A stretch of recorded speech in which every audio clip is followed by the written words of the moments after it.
Back at you again with another meaningful piece that I hope will broaden your understanding. Today we're going to talk about trash. A picture paints 1,000 words, and we'll get to the picture. There's a lot going on in this little assignment, so pay attention. First step is to research and find a clear diagram of how a sanitary landfill works. Not all landfills, specifically a sanitary landfill, modern sanitary landfill. Step 2, you're going to practice some of your AP skills here. List and describe a leachate capture system, how leachate capture system works. Now, at this point, you should have already studied and know what leachate is, what causes it, where it comes from, and some of the problems that it can cause in both land and water, regardless of whether we're talking aquatic, marine, or so on, regardless of habitat. You should know what leachate does in these ecosystems. If you don't, then you need to stop this and then go find that out before you talk about leachate capture systems.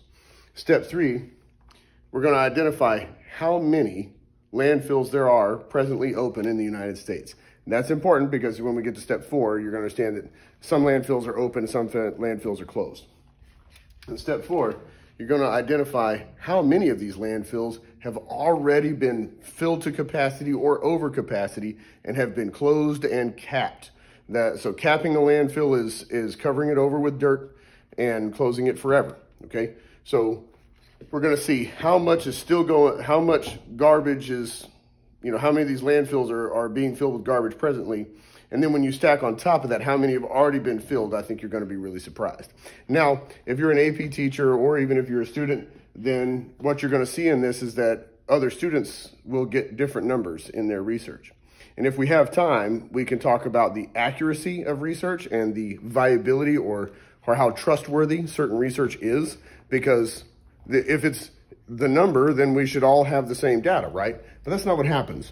So we need to talk about why we ended up with different numbers and which numbers we can trust if we have time. Now, here's the outdoor part of it. It's number 5, selfie with a landfill.